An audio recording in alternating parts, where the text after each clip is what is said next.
Again, hi, I'm Sarah Arbuthnot-Lent. Good to see all of you again. Welcome to the second webinar of the Black Book Interactive Project, Extending the Reach Scholar Program. Really happy to have you all with us. I had a couple little brief housekeeping things. Thank you to everybody who has submitted your paperwork.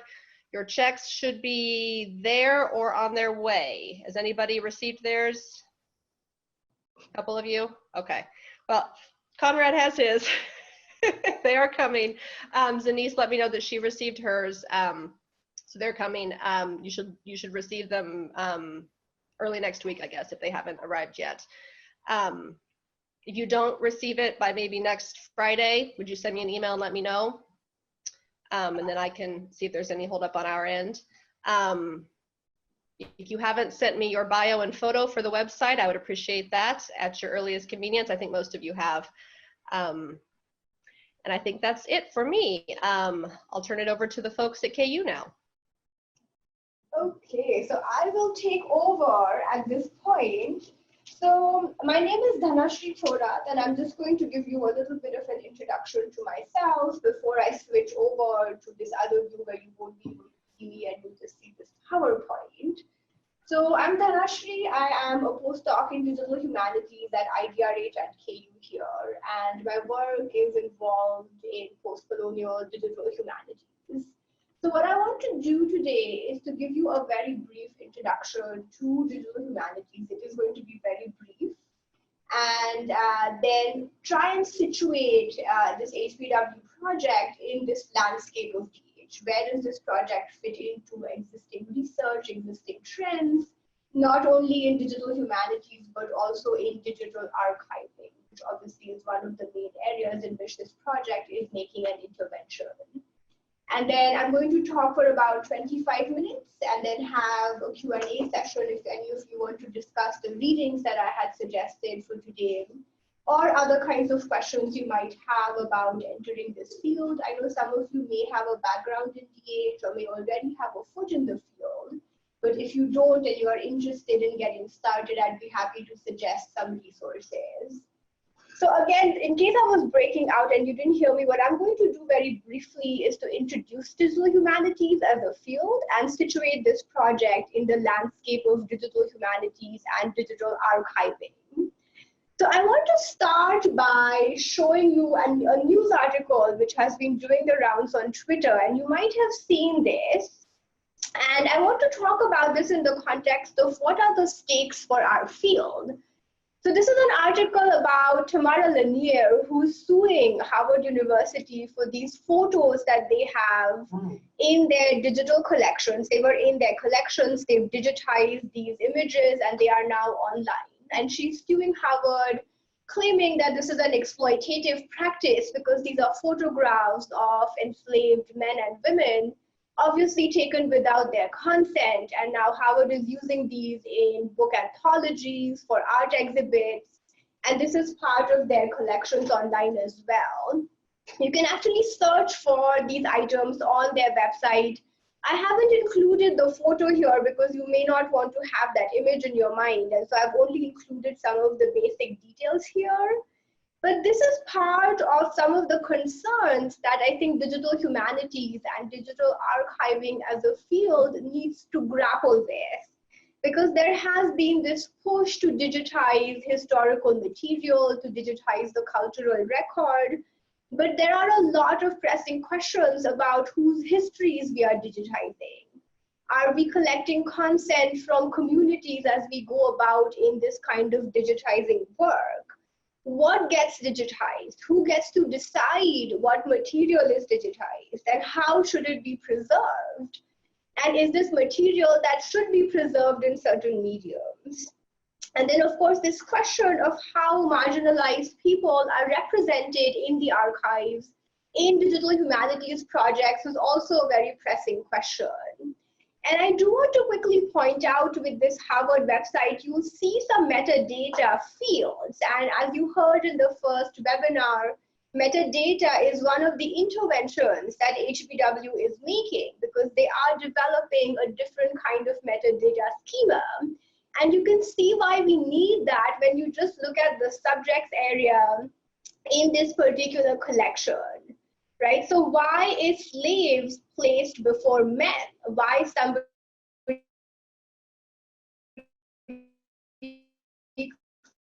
claimed as a slave before they the term slave photographs, right? So a lot of pressing questions about metadata and why we need different kinds of schemas here. So the field of digital humanities has not always been very good about attending to these kinds of questions, but there is increasing interest in thinking about Black digital humanities and thinking about race and systemic oppression and other kinds of post-colonial contexts, which are really crucial to this field now. And I want to really foreground a certain vein of scholarship in DH which foregrounds activism, which foregrounds social and racial justice. So to give you a very kind of quick introduction to what DH does, I see the intervention of DH in three main areas. So the first thing we have is new methods and practices. So we have a method like computational text analysis, or we have mapping or archiving, and all of these have become very interesting ways, especially for literary studies people, to engage with digital methods to do humanities research. And so that has been one of the main areas in which the field has really grown. We also have new sites of research. For example, people are studying digital culture. We have studies of hashtag activism. So all of these new spaces of research which have been opened up by the digital medium, I do include these as part of digital humanities as well. And then finally, we have new forms of dissemination so that your research is not just published in traditional journals, in the print medium, but there are these possibilities for innovative digital projects which are multimodal, which have a broader audience. And again, HBW is one of these projects as well. I've included a little description or a definition by Kathleen Fitzpatrick. I do like this definition a bit because it attends both for the computing technologies, but also for the humanities sides, right? So how do we ask humanities questions? And that is really the core concern which animates this field. And what is included under the field is very expansive. I'm not going to go into all of these fields. There's a lot more that you could add here. But these are some of the potential areas, methods, practices that you could look at if you were interested in the field. And generally what I tell folks who are interested is to not start with this area, not to start in this way, but to look at what you are interested in, what you are already researching, and then see what DH can do for your specific research interest. So it's a little bit more organic. So where does this field come from? And I do want to outline this kind of narrative of the field, because there is this traditional narrative which has been recorded that the field kind of traces itself to Roberto Busa. In 1936 or 46, he started working on this computational project for Aquinas's work. It was a corpus actually. And I think he created this lemmatized version that was open, that was machine readable and searchable. So the field does kind of trace itself to Busa. And there's a Busa Prize in DH, you can look this up later. And then to a couple of more recent trends, 2004, the publication of a companion to Digital Humanities where the term was first officially used. And then the field became really popular in 2009 at the MLA conference where a lot of people were tweeting about this, and it kind of took off, I think, from there. Now, this is one official narrative of the field, but I think what we also need is to find other kinds of narratives, other kinds of origin stories for the field. So for example, what if we trace the origin of digital humanities to pre-digital histories, to Ida B. Wells as a data scientist, as a Black activist who collected and tabulated statistics to do the work of social justice and racial justice. And this is something that Kim Gallen and Ruha Benjamin have both talked about. So I do recommend looking at their work if you are interested in exploring more along those lines. And Kim is speaking at the symposium or conference we'll be doing, the final conference. So you might have the opportunity to hear from her. Or we might think about something like Du Bois's data visualizations. Again, something which is very overtly about racial justice, which is about activism. And these are all different origin stories which the field has not quite told. But I think there are ways in which we can connect what we are doing to these earlier narratives and attempts at racial justice in this country. From my perspective as a post-colonial person, there are other kinds of stories I can tell in India, for example, or in other post-colonial contexts where the field has been growing. But I think these are two of the interesting kind of starting places within this country for digital humanities. So the two questions that I think I really want to start with here, or to kind of outline for you, is how do we locate these prehistories and origin stories which do emphasize anti-racist work? Because this is a trend in scholarship. As I said, Black TH has been receiving a lot more attention in the last 5 or so years, but this is very much a new area for the field. This attention to issues of identity are still very much new to the field, and we need to do more along those lines. We also need to think more about Black, Indigenous, and post-colonial perspectives on digital culture. And again, there's a lot of interesting new scholarship which has come out in each of these areas. But I think we need to do more work to center these in our own work so that we take these as starting points for what we want to do with the field. So I want to briefly say again, going through this very quickly, but hopefully we'll have time for some questions later on. But one of the main areas for digital humanities from its early days has been digital archiving. And I think this is again one of those areas which is very much relevant to social justice, and there has been some very interesting work along those lines. So I do very briefly want to talk about this kind of sub area within the field as well.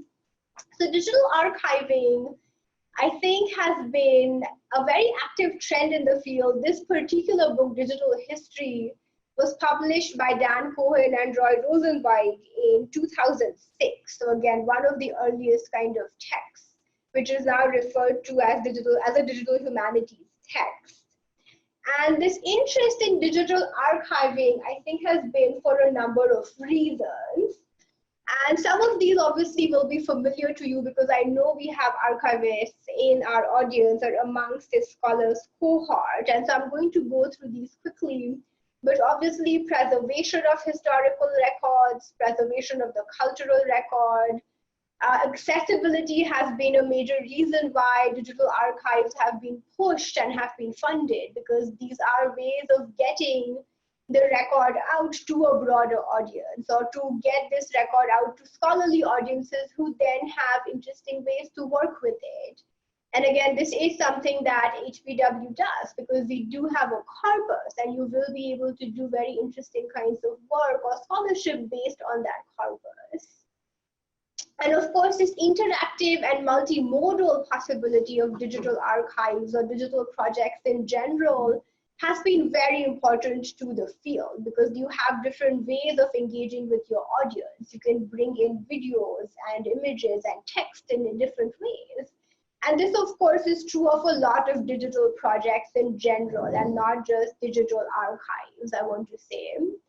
And so a lot of different possibilities which are opened up by this move to digitize material and to put this into archives, in digital archives, which are of course open access. And open access has been another major push for this field of digital humanities, because you don't want things behind paywalls. You don't want things to be commercialized. And so open access and having things publicly available, of course, is important, but again, raises issues when we go back to that Harvard case. Now, having said this, there are a number of concerns within digital archiving, within digital humanities, that I do want to address as well. So one of the consistent things that this field has been called out on is this question of exactly whose histories and whose records we have been digitizing. So in the early years of the field, there was a lot of concern because the major funded projects were recentering the white Anglo-centric canon. So there were a lot of projects on Mark Twain, Emily Dickinson, and basically just white writers who have been canonical within literary studies for a long time and who had their material, their texts, their letters, other kinds of documents related to the literature being digitized. And so this concern that we were actually recentering the white canon, that we were reintroducing the problems of the literary field into the digital medium have been very crucial. And if you look through that Jared Drake reading, you will get this skepticism that Drake espouses towards archives for, I think, precisely that reason, that there are ways in which archives can actually end up re-enshrining very problematic tendencies, and how do we move away from that? I do think things have changed. I think funding has also changed in the last several years, and again, HBW has been doing this work for some time. But again, this is something that I think the field needs to be very cautious about and that we need to be on the lookout for as well.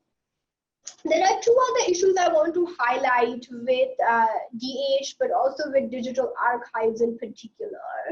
So as I said, one of the possibilities of digital projects is that they are open access, they have a broader audience, but at the same time, we have also seen paywalls back in place. We have also seen commercialized projects, particularly with Black digital projects. And as part of this PowerPoint, I'm going to send you a link to an extensive list of Black DH projects, and they actually have a separate section on paywall projects. So what happens when material related to marginalized communities ends up back behind a paywall? Who exactly is it accessible to? When it comes to access, we also have to think about socio-technical constraints. Is internet access widely available? This is very important to me as a post-colonial person because I might work on digital projects which are not accessible in India, for example. And of course, internet access even within the US is not even. There are digital divides, there are digital gaps even within the country. So to who exactly are our projects available? And then this question of ownership of material is also very important, particularly when we are talking about cultural heritage material. Do archives actually have the right to digitize certain material? Does certain material need to be put out there for a broader public audience? And how do we work with communities to make sure that there are not these fraught issues with digitizing some of this material? And the other main concern I think that comes up a lot in this field, even with digital archives, is this issue of labor. And again, this is a very expansive category. There's been a lot written on it, but I want to briefly just highlight three things here. So the first concern with archives and labor is that we know that some material or some archives are actually built by outsourcing material. And what this basically means is that the transcription work gets outsourced to another country even, or the digitization work gets outsourced to a different location because it's cheaper for companies to build digital archives in that way instead of doing it on campus. And one of the really kind of glaring examples for me is the Igbo archive, which is an archive of early English British literature. And this archive was actually built with transcription work done in the Philippines. And so what does it mean if we are sending material to post-colonial countries and they don't have access to this archive down the road? So lots of concerns along those lines. And then also issues of volunteer as well as professional labor, because we know that librarianship and archiving both are fields which are very wide, which have had a lot of issues with diversity. And so these have been very recurrent questions about how people do the work of social justice as Black, Indigenous, or people of color in these fields. So The other two questions I want to raise here for us to kind of take up later or to keep thinking about is this question about who exactly is served by archiving projects, or who exactly is served by digital projects. And are marginalized communities benefiting from projects which are about their material or which draw on their material? And then, of course, this recurring question of how do we pursue social justice through digital humanities, and how do we foreground that kind of concern in everything we do? So I'm not going to go into a lot of examples because there's a lot of potential possibilities, a lot of potential projects I could highlight for you. But I've selected a very small section of Black digital projects to highlight here. So in the last few years, we've seen some very interesting scholarly communities online. And so AdHum is one of these communities. They had a fantastic conference just this last year, and I hope they'll do it again. I'm not sure though, but we might have our conference here. But I would definitely recommend looking at that if you're trying to get keyed into Black digital humanities.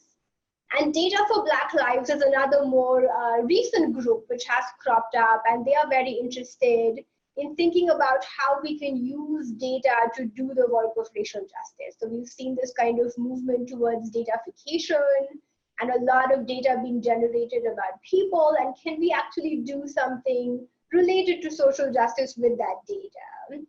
And some of you, I don't have this here, but some of you may be familiar with the Crunk Feminists. And that was a collective which was also online. So there's a lot of interesting Black scholarly communities online that you can join, that you can be keyed into to do this work. And then I want to highlight just 3 projects to kind of illustrate some different things you can do with digital humanities, with digital archiving. So Colored Conventions is probably one of the biggest Black digital projects that I know of. And this is definitely a project which is oriented towards archiving the historical record, right? Because this is about digitizing material related to the Colored Conventions. And how do we bring this past history of Black organizing into the contemporary moment when we do have Black Lives Matter and this interest again in Black activism at the moment. So this connection between the past and the present. Black quantum futurism is a very interesting project because it is also an archiving project, but it's actually based in the present. So they think about archiving as something to do with the community, and so as a way of recording the present and building towards the future. So there is this attention to Black futures, which is very interesting within that project. So if Colored Conventions is kind of making this connection between the past and the present, Black quantum futurism makes this connection between the present and the future. And where do we go with community archiving in the future? And then I want to point out Haiti and Island Luminous just to also illustrate that there is a very strong undercurrent or a very strong trend towards diasporic Blackness within digital humanities, so that we are not just thinking about Blackness in the context of the US, but formulating these kinds of broader transatlantic or transoceanic connections to Blackness. And there's a lot of interest in the Caribbean, in digital humanities, and a lot of interesting projects related to Blackness in diasporic contexts. So I'll send a broader link out, the link to all of these projects out, because there's a lot of projects that I could highlight, but I don't have the time for right now. So just in conclusion, I want to highlight a couple of resources if you're interested in learning more about the field. So the best way to become a digital humanist, I think, is to join Twitter and to just follow some of the DH scholars on Twitter, because everybody who does DH is on Twitter. Everybody's tweeting and talking, and the field is very open. So join Twitter, join the conversations, but there's also other things you can do to keep up with the scholarship. So DHQ, Digital Humanities Quarterly, is an excellent journal in the field, open access, so you can actually read anything and everything without paying anything. And Digital Humanities Now actually points out resources. It's an amalgamation of resources. They tweet out recent articles or projects. And so if you just kind of want to keep up with what's going on in the field, you might follow that website as well. There is an annual DH conference. It happened in Mexico City last year. It's going to be in Utrecht this year. And you might want to keep a lookout for at least what's happening at the conference to get a sense of trends in the field. And then ADHO and GoDH are two of these organizations. ADHO is the main DH organization. GoDH is the global outlook organization. So if you're kind of interested in DH in global context, I recommend taking a look at that. And then if you want to think about skill building, how to develop particular skills that you can apply, there are a lot of resources for that as well. So DHSI and HILT are both summer institutes where you can spend a week learning how to do Python, and you can spend a week learning how to do metadata. But we will be learning metadata here, so don't go to the metadata workshop, maybe something else. And Haystack also has interesting opportunities for students particularly to get involved. If you want to explore digital tools by yourself, I recommend the directories on the right here. They have a lot of tools. You can just search for something. If you want to do a mapping project, you can put in mapping and get like 15 different recommendations for mapping platforms. And I do want to just plug the Programming Historian because they actually have tutorials so that you know how to do something with the tool as well.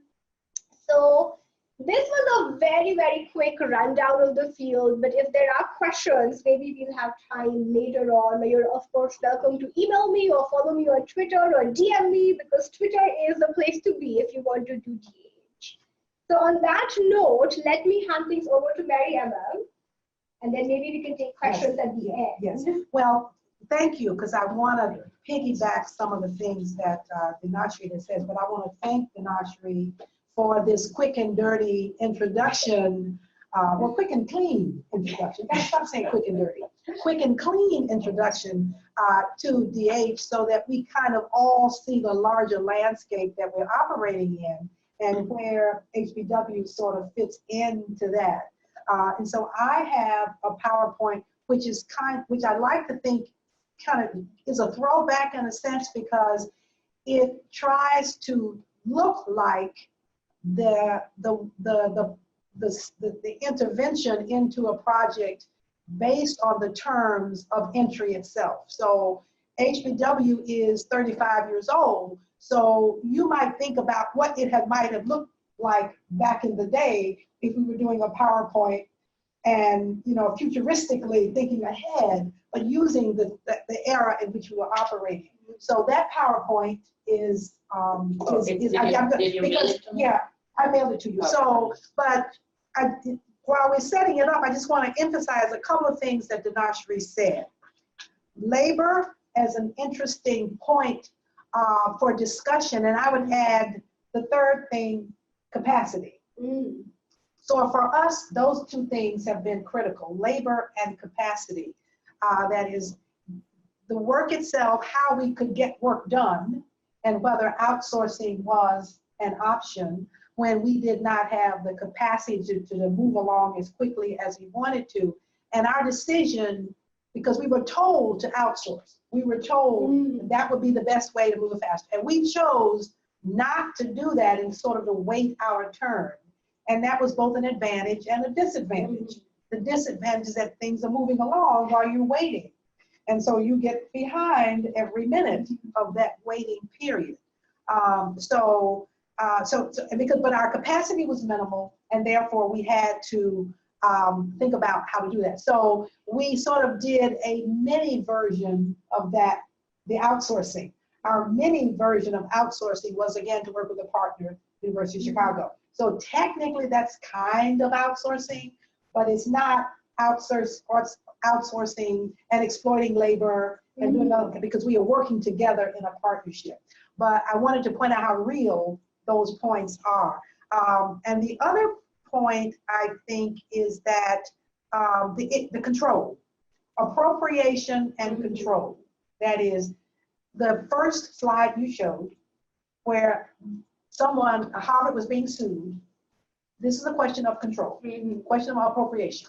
And this is a bigger issue. We all talk about cultural appropriation. I don't think a day goes by when that word does not come across my desk with regard to something that has to do with appropriation. So within this DH area, you know, the umbrella, we are talking often about appropriation and control. When you create archives, what control do you have over them? Who's doing that work? To whom do they belong? And if these archives that are already out there and already building and already positioned to go to you know, DH status, DH format, then the people who have that, have access to that, can have control over it. And so you never know what exists. And I don't know if I gave this example before, but the exhibit, the Civil Rights Movement, and it is in digital format, the Civil Rights Movement photographs, 1960 to 1970, is traveling around the country.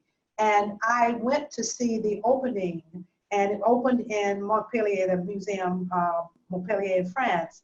And as I was walking through the exhibit with some of the relatives of the people whose fathers and mothers and uncles and whatever were photographers, they would see that the particular image that was in the exhibit was owned by Getty, which is the big visual database archive beyond compare. Getty, G-E-T-T-Y, Getty. Getty is a big money, and they have a big foundation. So people would say, we did not know that our grandfather, whatever's images were in this collection. Getty now owns it, and you pay Getty to use it. The people in the family who own the photographs don't. So we do know at least one family that has copies of all of their father's images that are now in Getty's control. And they're obviously instigating some kind of legal action with regard to who owns what and how it will be accessed. So these are some very real questions that I wanted to say that Dhanashree shared with us.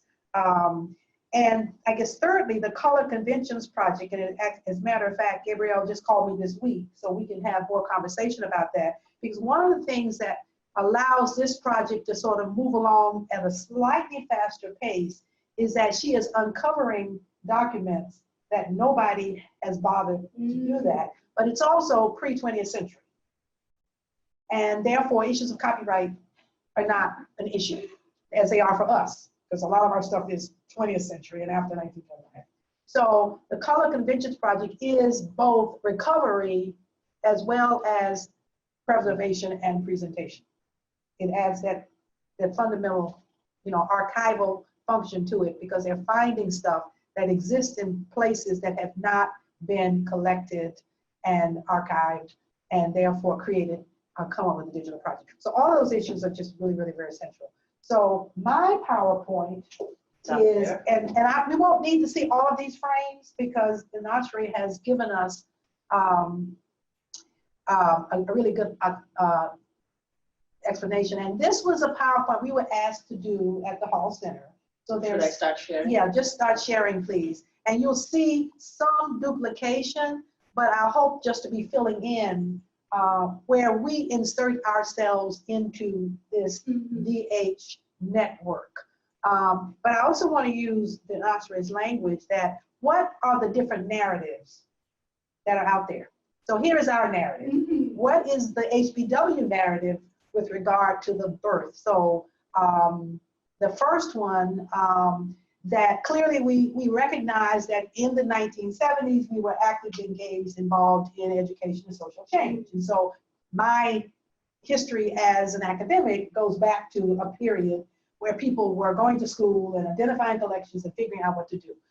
So those things that are there are ideas that began to surface as we began working together collaboratively in a field broadly seen as Black studies. So you can just, the first slide, you can start playing.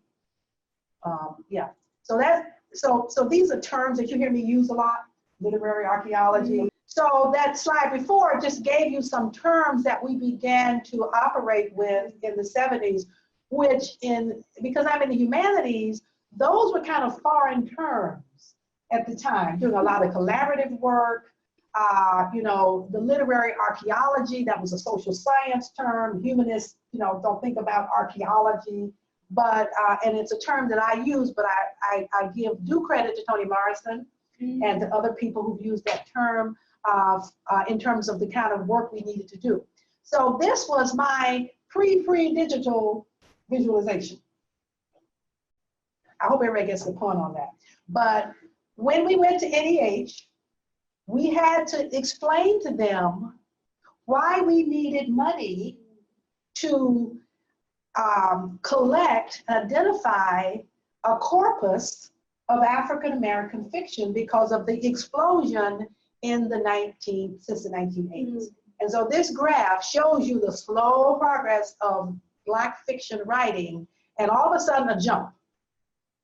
Now this is an old graph, literally done in the 1980s, and we stopped clearly because we hadn't gotten to the future yet, so we stopped. But it shows you, but I think it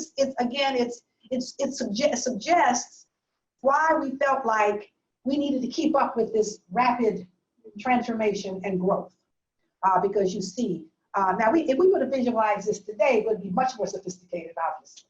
But this is an original graph from back in the day, and so it took me a while to find it because I lost it, but here it is. But it shows you, it's where we entered. We were saying, okay, my work began around this time, and I'm saying, okay, we got to keep up with what's happening. It's just growing rapidly, and it steadily goes across. We need to obviously update this graph, which we can do now that we have, you know, more data. So the next slide. So hopefully now we figured out what to do. So here in this next slide, that's some of the. So I'm answering the questions I posed in that first slide. How does that collaborative work result in print work? And so here's some collaborative work that was done after we started HBW. So you can go to the next slide on this one. Again, the literary archaeology idea, that is, where are we finding work that people don't know about? Alan Polite is one of the writers, an immigrant or expatriate writer, I guess is the proper language, whose work nobody knew in the US. We found his work, we published his work. So again, examples of the stuff that came. So I like to share this because I want you to look at the middle, 1970s predecessors, from famine to feast.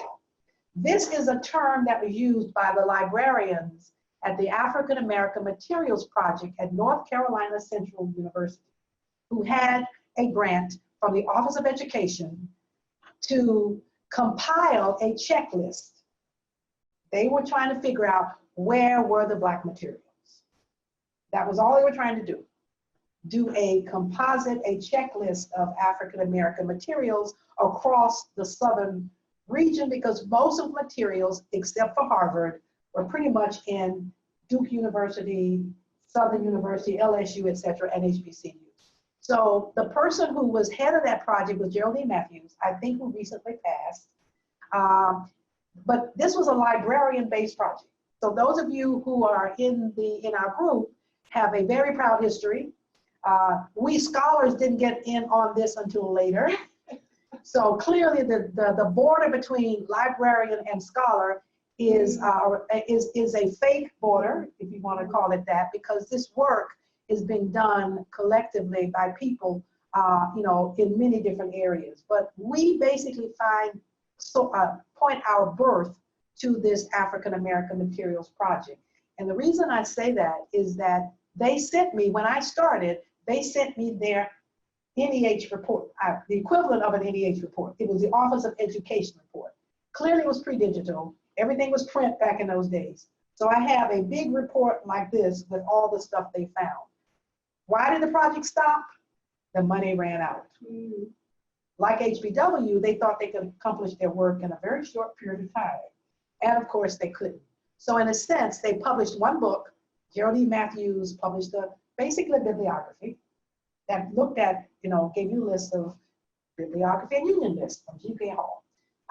So that was kind of the first big thing. And then Herman Totten edited a collection of those essays at a conference where these same librarians were saying, we need to gain some bibliographic control over this work, and let's talk about it. So it was a conference proceedings. I also have those papers in our archives. So we have both the archive of this early work, which has not been digitized, and we have a record, we have a history of our origin. Then jump ahead to 1982, the first very widely known project of this sort in Black studies that we know today was the Black Periodical Fiction Project associated with Henry Louis Gates, who got the first funding from NEH to do Black periodicals. And that is a project that ultimately became a CD-ROM and now it's published. So Black magazines and Black newspapers was a big thing at the time. Our project was kind of the second one because we were doing Black novels that were published as individual texts. So we got the second round of funding from NEH. So the next slide probably gives us, so that's where we started. We came along, you know, in the 80s, but it took us a number of, as I've told many people, a number of years to convince NEH that we could do what we said we were going to do. By the latter part of the 80s, we got our first grant to do the work, and we're now moving forward with that same body of work how many years later. So I was similar to Dhanashree. I was trying to give you what I think the hierarchy is within the DH community. That is, the classics, and you, as you say, pre-20th century gets the bulk of the funding and the emphasis. So when I started, I went to the University of Virginia to study the Rossetti Project, the Dante Project, later the Whitman Project, because they were doing all of that work. Those were the classics, quote, Western classics, pre-20th century.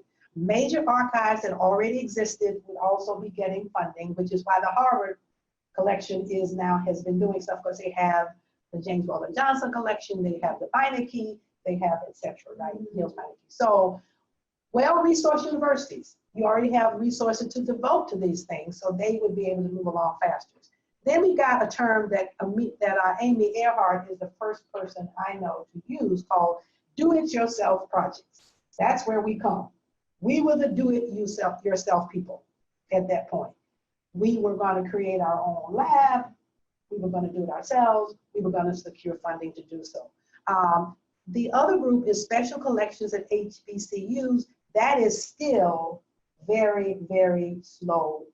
And I would say primarily, and those of you from HBCUs, you can correct me, please. I think that is the slowest progress right now. I know Denise is not on the line, but Howard University, oh, I guess we can talk about that in Q&A. So the special collections at these places, we have done the CLA journal at Howard. We got a grant to do that, and HBW was involved in that process. But the CLA journal is digitized, the whole, you know, run. But for the most part, special collections at HBCUs remain the archives that are not digitized. And so I put them below us because we made some progress, but other people have not. So, and coming to the close of this, so here is what we've done in terms of everything we've done. Pretty much has had some kind of digital presence from the very beginning. And when we became the Project on the History of Black Writing, as our name changed, we began to take what we had learned into another direction, and it was basically professional development. We had all this stuff, let's teach people about it, show them how to use it, etc. So we were sort of backing away from digital a little bit to bring people on board in terms of knowledge. And of course, it became a signature program, which is how Sarah got involved when we started doing Summer Institute. Something we continue to do, the teaching part of it, getting people to use. And what we're doing with BPEP is kind of a teaching institute, professional development, because it's getting people, getting all of you involved in a process so you can share it with others. So, and again, our pre-digital project was Neither Bond Nor Free. We had money from the Mellon Foundation. We did one thing, was hypertext, one novel. That's how far we got. And then the next step is not until 15 years later. So I think this might be the last, after this, the last slide. Yeah, okay, so KU, all right. So what did we do since we did in KU? 20 years at KU. Encarta Africana was a project we were asked to work on. Basically, we contributed all the novels to 1929, but that was a CD-ROM, old technology, okay? We have all the fiction that's there came from us. And that was the first team effort here at KU who worked on that project. And we have websites for all of our summer institutes And we have the Richard Wright collection of newsletters is also digitized and available as an archive. So, and with the Black Literary Suite, which we started in 2010, is also digitized and on ScholarWorks at KU. So we have these small projects that reflect some of our digital expansion. And I thought this was the last slide. Maybe there's one more. Yes. Okay, this just tells you where we are now, how we got our funding. We're in technically our 4th round, because we started with the pilot project with KU money, and then we got the partnership, we got EH, and then we got the grant that you all are all part of. So that's pretty much, you know, where we fit into this umbrella. So why don't we take questions? Yeah. Okay. Too much talking. Now we need some questions.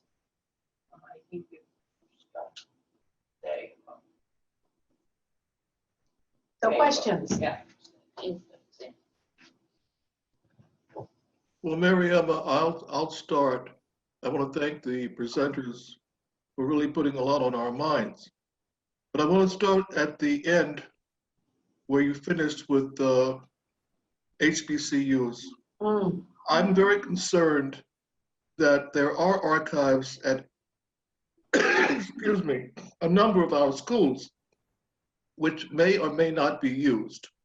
And I would certainly like to encourage participants to explore what's at their institutions if they happen to be at an HBCU. Because I had a very rich experience with the Tougaloo collection and was able to do some very good things with it, with some help from the Mellon Foundation, because everybody at the school did something with it. And when we start talking about the post-colonial business and where the Project on the History of Black Writing came from, I think we can assure ourselves that this project will be for the good of a community. I can't deal with the post-colonial because the United States has never recognized itself as being post-colonial, although it is. We know it is. The point here is, so what we have to do is to deal with our local communities, our classrooms, our students, our fellow faculty members, and this whole technological Gutenberg revolution that we have. And the one person who was not mentioned in the history is George Landau with hypertext. Yeah. Hypertext projects at Brown were really out there. He began with the Victorian project. He then moved to post-colonial, opened up all kinds of things. I got very excited and spent a week up there with him. So I'd like to hear from people who are participants about their desires, the projects they have in mind, what they like to do, because I think this is how we're going to move forward. All right. So one first question would be, those of you who are at HBCUs, can you chime into this discussion maybe, just to fill in some gaps for us, if you know, or know of collections at HBCUs? Yeah, I'll go ahead and jump in. I'm at Tennessee State University. All right, yes. And one of the things that was alarming, because after I got into this, I went up, there were a lot of things that were destroyed. A few years back. They had a bunch of stuff downstairs, so I asked, could I go see it? I went down and looked for it. It's gone. Because it was just sitting over in a corner. I'm also talking to Meharry. Meharry has stuff that goes back 100 years. Okay. And they're looking for digital projects. Vanderbilt is trying to work with us and Tougaloo and Berea as well. So there's so much to get done. I'm kind of like boggled. I know. At this point, there is so much. They don't have enough people. Yeah. They've got the digital equipment, but they don't have enough people and money and stuff like that. So I've kind of got, I'm looking at a bunch of stuff and just kind of overwhelmed at where to even get started. And there's so much stuff that's backlogged. Some of the stuff they don't even know is there. you would literally have to go dig into it to see what's there. So it's just kind of overwhelming at this point. It's like, I don't even know where to start. So that's a huge thing that's going on. And like I said, Vanderbilt is trying to help get in over here as well, because they've got a digital humanities project going on as well and trying to work with HBCUs. There's a lot, and a lot of it, we don't know what's there. So you literally have to dig in. So the question I was asking is that, so when you say we have the equipment, that's at Vanderbilt? At TSU, we have several digital machines. Okay. They were trained when they did the HBCU project, that if you go online, you'll see a bunch of HBCUs had a digital project together. Yeah. They trained them. Okay. So they got free machines Okay. in that training. I would say that's what, I'm sorry. Tennessee State was in this original African American Materials Project, yes.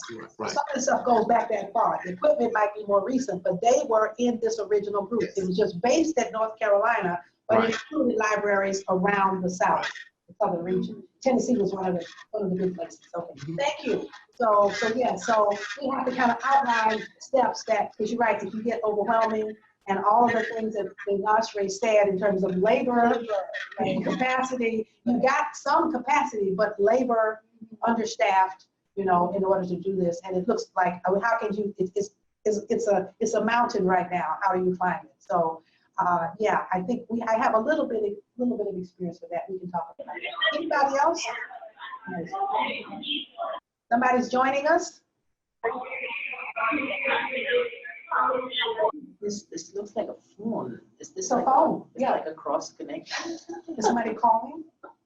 No, it can't be your phone. Okay. Oh, sorry, that's me. Hi, this is Jacinta. I'm calling in. I've had some trouble trying to log in. I was trying to be on the video, but it's Want to get Hey, Jacinta, I'm going to mute you, okay? great. Okay, she's in. Okay.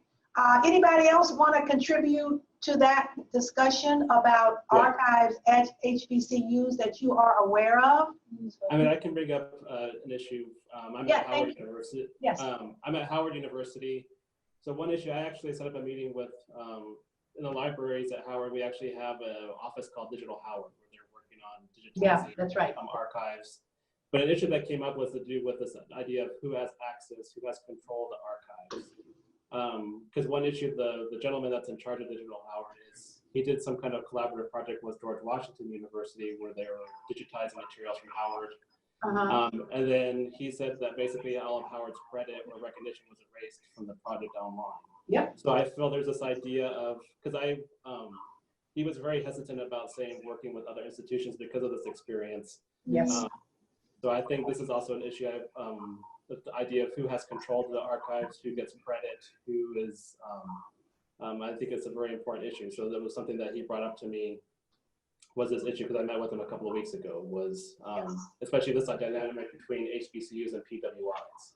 Yes. About, right, who has control, who dictates what's in the archives, who dictates who gets credit for it, I think are all important issues. And that's something that I noticed when I was talking with the gentleman from Digital Howard. So yeah, this has to be on our agenda, I think, from which we can all learn a discussion about that. It came up when we started working with University of Chicago, and we wrote a contract and got it approved and said that going forward, we would observe certain policies. And clearly there was a quid pro quo. What you get, what do we give, what do we get? So it had to be carefully done. I will say that we did work with Howard. So in a sense, they did work with a PWI because it was KU, but we loaned Kenton out to Howard. We loaned him out. He was a graduate of Morehouse. He got a PhD from KU, but he became the kind of intermediary for the project we got funded at Howard. And that's how we digitized CLA. So there was never an issue of control because the journals were at Howard, they were digitized there, and Howard owns it. We facilitated that process. But that was kind of an exception to the rule because the George Washington, was different. We were very aware of that. And we worked at Howard to do that. So there was never a question. But we put that on our agenda. Thank you for raising it that. So anybody else, while you're thinking, I want to introduce another point for discussion because I know we are going to be leaving in a short, but any questions you have? But yeah, hi. You want to share something? No, I don't think Okay, I mean, we Yeah, I mean, I think it just switches based on the amount of sound. Oh, okay. Oh, okay. So shall I introduce, so as you know, we asked you all to give us projects that you wanted to work on. And we're now in our second webinar, and we felt like we needed to organize people into groups so that we could begin the work.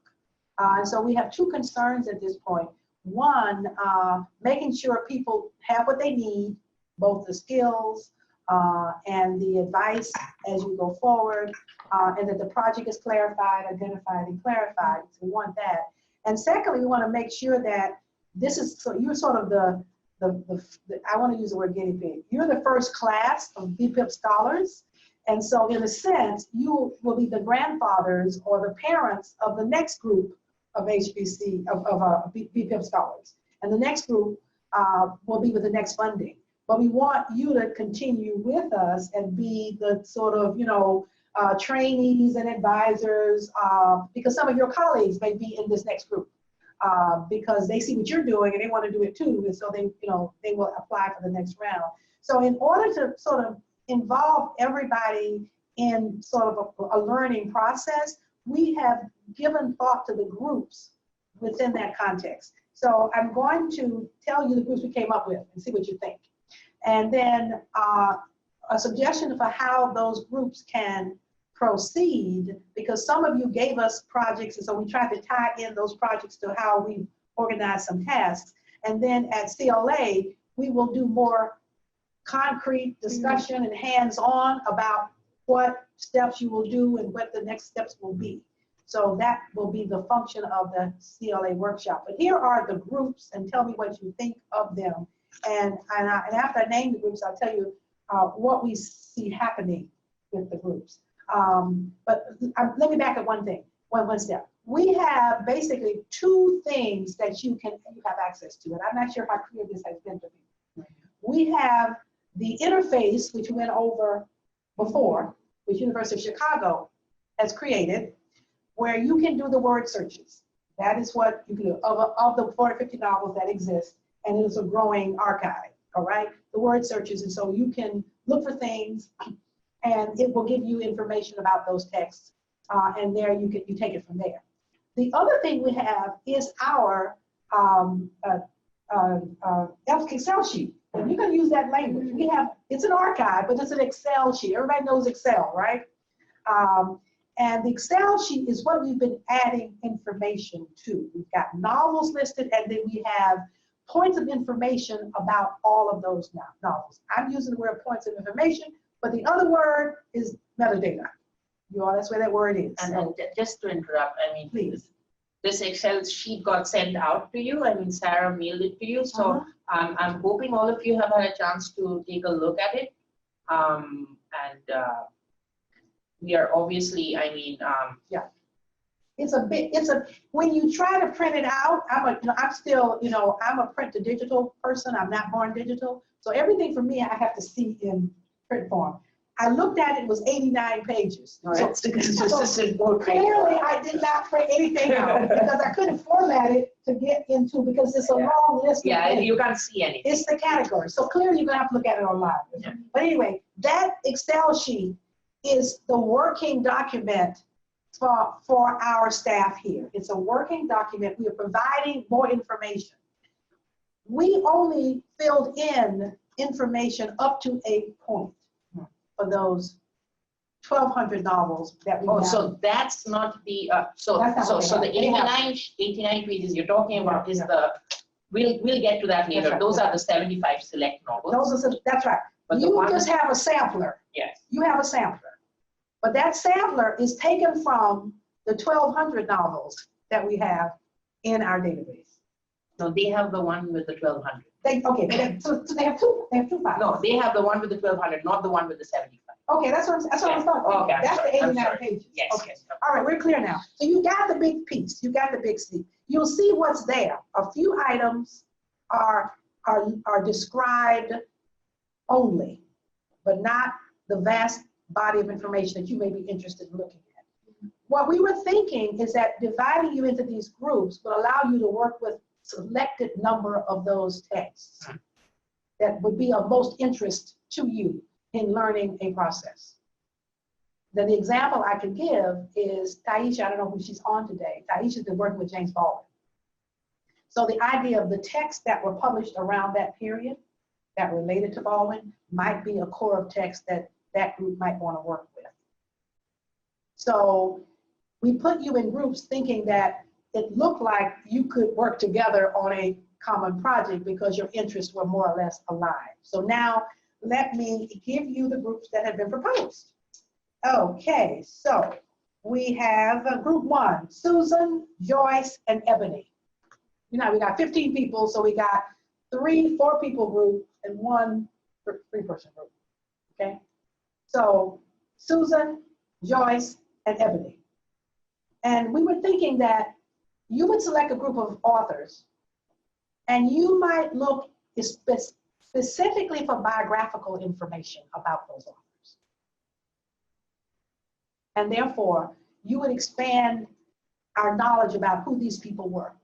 Because as you know, our database is primarily composed of lesser known, under-researched writers. So people have not been writing about them, they have been teaching them to people. So we don't have any critical body of literature about these people.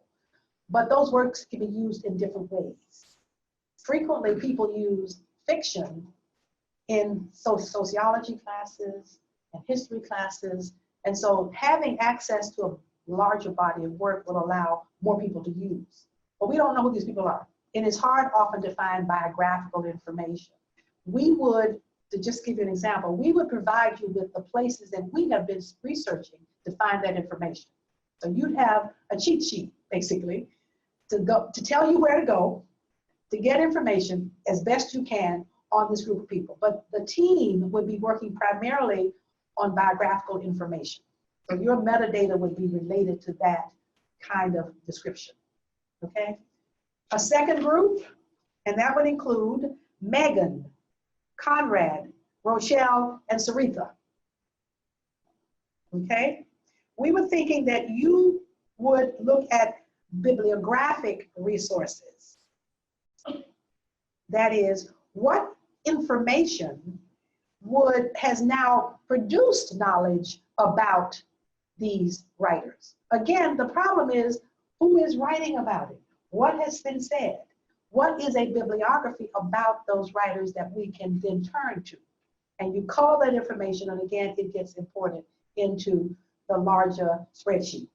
And that whole process is something we're going to explain. So if any of this is not very clear, as I said, we'll be walking through it. But I'm just giving you the basic groups, and you're going to, again, select a body of work to do that with. So you're going to basically be identifying, we say, if there have been any articles written about these people, about these books, have there been any references in books about these books? Basically, what references exist? Maybe not much, but what there is, we hope to find, so that we can start from, not from ground zero, but we can start a little bit further along as you start. Because if we don't have a lot of information about the books, people are still not going to include these works in the work that they're doing, because there's not enough information. And nobody wants to have to do that much work when you've got somebody who's still pretty much invisible.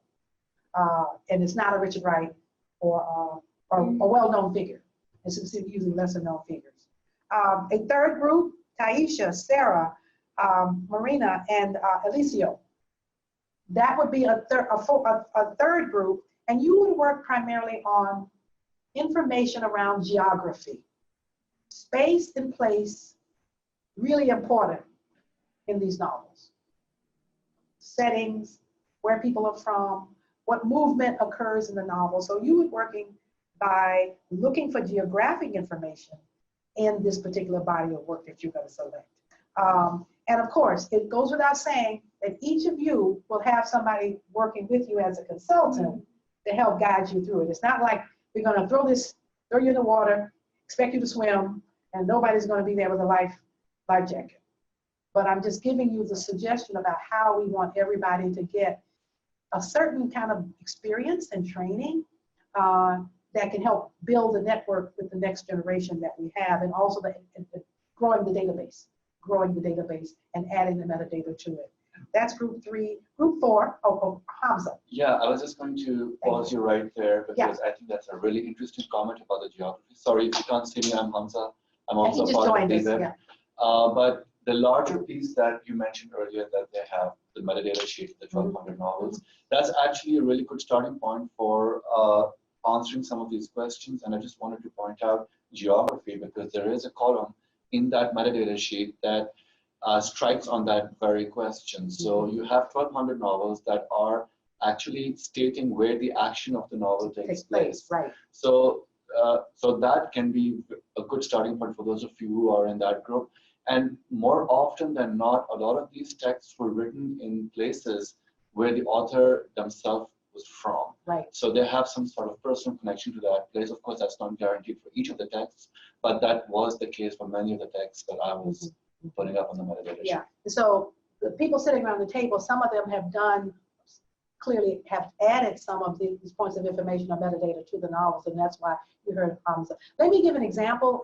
Denise is not here today, but they've got a project funded that focuses on those Black writers born, and is it Neshoba County in Alabama? Somebody correct me. I'm having a senior moment here, but Albert Murray, Ralph Ellison, and believe it or not, Zora Neale Hurston was now born in Edenville, Florida.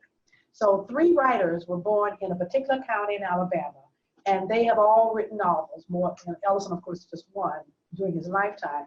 But the group there is trying to understand what is the relationship between that space, that place, that little town. Is a Black town, a Black township, as we're calling it, a Black settlement, and why a town that small will produce 3 writers around the same period who've come on.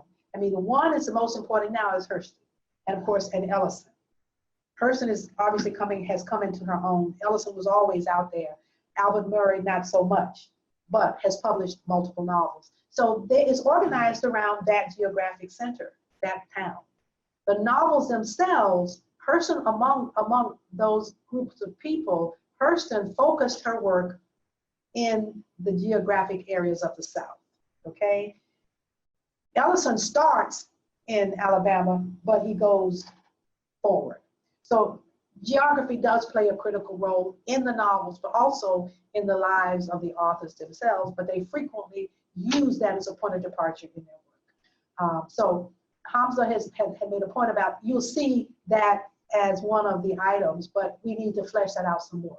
So that's what this will be and doing. just one more point to add to that, in that same metadata sheet, if you look at those texts that have been categorized in the genre of historical fiction or saga, you will come across a very rich tapestry of geography for those texts, especially the ones that are have the word saga with them, because they actually, in some cases, trace the history starting from some countries in Africa, and then it travels to America. So I'm just saying that if that's one way to select which text you would like to explore for the geography. And I'll add another note on that. As you know, the interest now in a lot of cultural discussion and literary discussion is transnational experiences.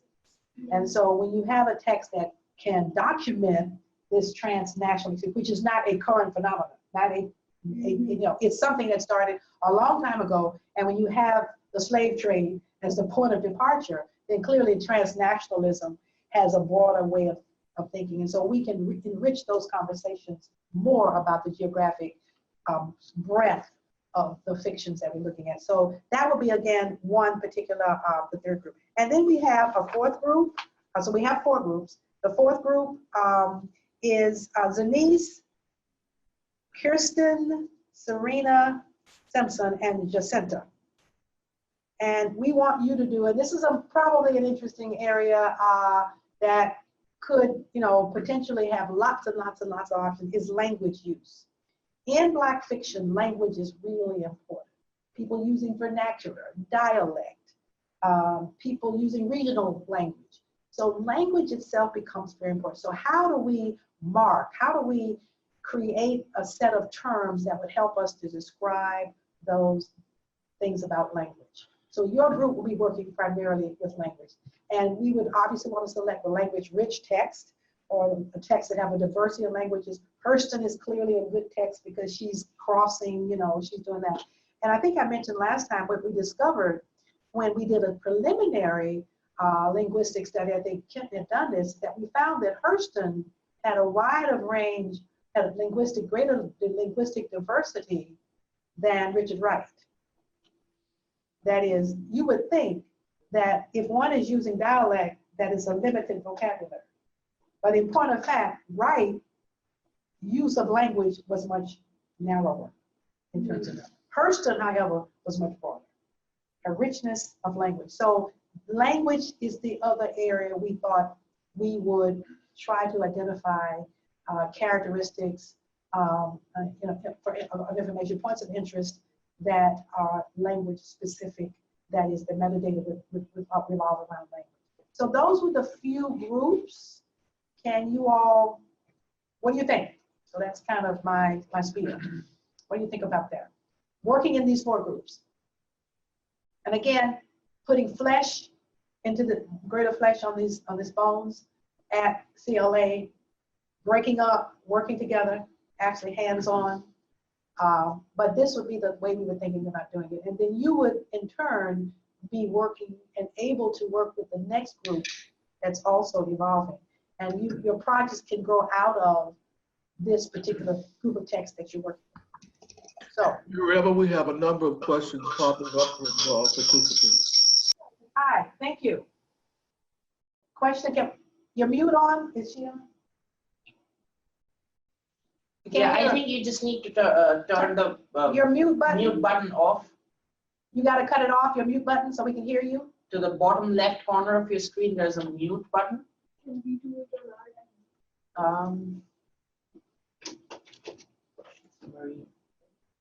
Unmute. Can you see? I have to turn off my noise too. Can you turn yours off? Okay. Hold on. Okay. Can you just turn yours on? Okay, there we go. Yeah.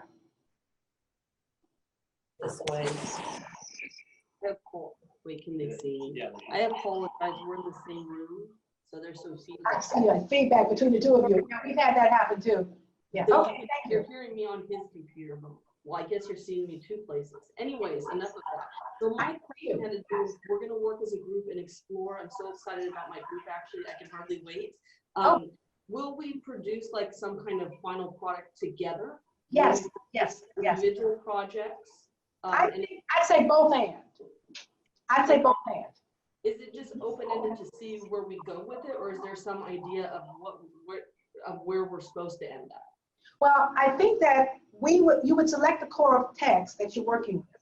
So I think you want to exhaust, you know, within this particular area, that is whether it's bibliographic or language or geography, you're going to exhaust that particular metadata and creating the schema for that. And I think having a project that demonstrates how you can use this information, you know, you've got, again, hopefully about over the several months, you will have the full archive that's digitized.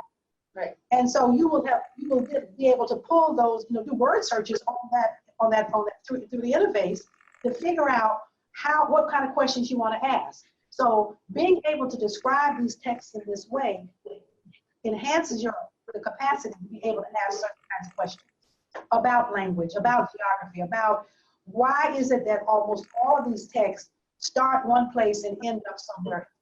What is the similarity between them? What are the patterns? And so, yes, and I think that trying to map and describe and even visualize your project, that will come at a stage, and I think we've got people who can help you do that, help you. So I would say a project should grow out of that for you individually. Maybe 2 people will be working on something together out of your group, but you know, you will all do certain things and learn certain things together. But I think you then can move into some individual projects. And we have the people to help you do that. And then become the people to help the next group do too. So you've got lots of possibilities for what can happen. So, did I answer your question? Yes, thank you so much. I can hardly wait. I'm so excited about my group. Yeah, and you guys are also kind of close together in a close proximity, so you can actually go back and forth And then you know that, that you're going to be doing, Virginia Tech is doing that workshop this summer. So you guys get to do that. So you're going to have the advantage over the rest of us because we're not at an HBCU. We are not invited to the workshop, but you are. So this is good.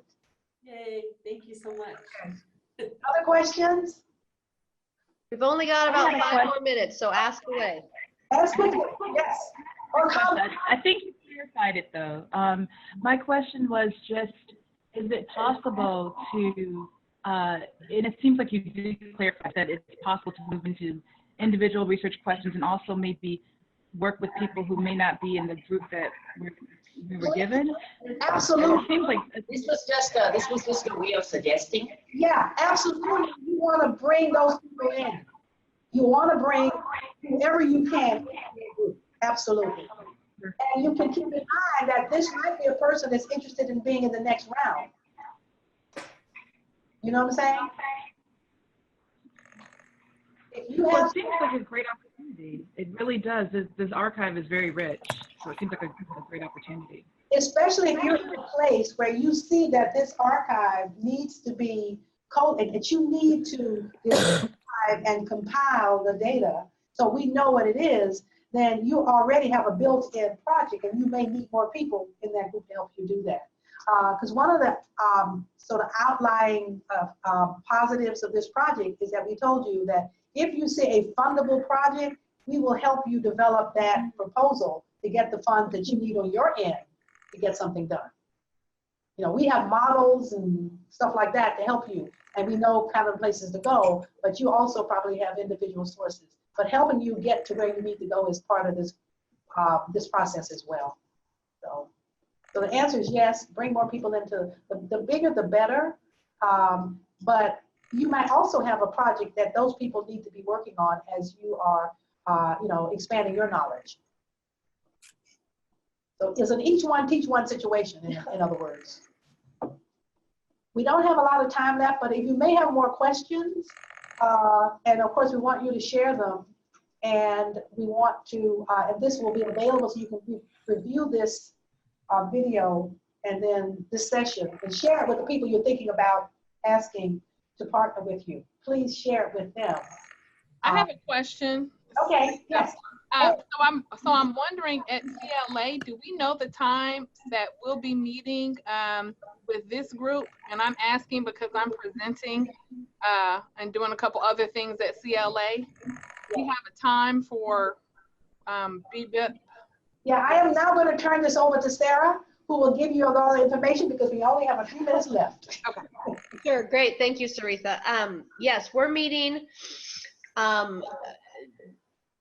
Saturday afternoon, the 13th. So CLA will technically be done, I think, at 11-ish. No, it won't be, but that's okay. Oh, well. 11. We're starting in the afternoon, the 13th, noon, 12:30. I'm not 100% sure yet. I will let you know for sure. And we will go until about 6. We'll have lunch to start, probably a working lunch with folks. Some folks in the area want to come and speak to you all. So we'll have them, and we'll also have a chance to meet and talk to each other face to face. And then we'll get into our workshop proper, probably about 1:30 or so. We're planning some folks to connect via Zoom. Some of our consultants that can't come to North Carolina in person. So we'll all be around the table. And there'll be at least a few folks up on the screen communicating with us, and we'll record it as well. I know one of our 15 scholars has another conference commitment. So hopefully she can join us via Zoom. Otherwise, there'll be the recording, and the recording will be available to all of you for review later if you need it. Yeah. We'll wrap up around 6. So if you can get out that night, you're welcome to. Otherwise, stay another night. I can tell you that we found that we could not fly back to Memphis. This is on Saturday night. There is no flight out of Raleigh-Durham. But if you're driving, it might be different. But until 6 o'clock. But we're staying till Sunday morning for that reason. But yes, it'll be. And Saritha, what I had to do, actually, I was on a panel at 11 o'clock, So I had to cancel my panel, but I redistributed the people who were speaking to earlier panels so that I could be released from that panel. So that's what I did. And I did that with Yvonne McIntosh. And they were very accommodating, just so you know. May I ask, can you hear me, by the way? Yes, hi. Hi. Could I ask two quick sort of technical or technological questions? For these small groups, are you envisioning that we each together, so amongst the three of us, let's say Joyce, Ebony, and I select the texts that we then perform or sort of do the metadata work on, or are all four groups working on the same selection of? I mean, the text will be, someone else is welcome to answer this also, but I think you are in charge of the text you select. Okay. Yeah, and we want to do it in dialogue. So we talk about what your interests are. We can maybe suggest a collection of texts that would be good for that. And I gave the example of Taisha's interest in James Baldwin, and so that cluster of writers around that period. I've recently, we had a Melville seminar yesterday at KU, and one of the questions I answered, and these were the top Melville scholars in the world who were speaking. And I said, well, who was Melville's cohort? And everybody looked at me like sort of dumb when I said, who is this cohort? I want to know what other people are doing who's writing around him and what's the relationship between. But if you don't have, and immediately afterwards, all the discussion was, we haven't digitized any of that stuff. We don't know who was writing with Melville. So needless to say, we created a small Melville project right on the spot with the two leading scholars at KU, both of whom have retired, talking about that. So you can tell us kind of what you're interested in as a group, and then we can make suggestions about which collection of texts, but you are, as Arnav said, you are in charge of that. You know, we have 1,200 texts you can look at, and you can pick, you know, you want interest in early 20s, you want the 50s, you want post-civil rights, you want Reconstruction. It's pretty wide open. I think that's the end of our webinar today. If you have further questions or as they occur to you, you can shoot me an email directly and I can pass it along to the team, or we're setting up a group email situation that I don't know how it works yet, so I need to figure that out and then I'll share it with all of you. So look for that. I'm going to send out an evaluation of this webinar here in the next hour or so. I sent out one after the first webinar, but there was a big gap of time between the webinar when I was able to send it. So I understand not a lot of you were able to complete it. If you have a chance, it shouldn't take more than 5 minutes to give us your feedback and to help us as we're planning the future ones to better meet your needs. I think that's it. Anything else from you guys at KU? We'll see you in Raleigh at 12:30 for dinner. We're going to start with lunch, so bring yourselves and your hunger to the Saturday meeting. I know when we start those early sessions, people are hungry by noon, so we thought that's where we will start, and then we will, you know, dine together, wine and dine together, and then work together. So 12 to 6, you should count on that period of time. Thank you. I'll have more details for you as soon as they're confirmed. Okay, thank you, everyone. Thank you, everybody. Talk to you soon. Bye-bye. Bye. Bye.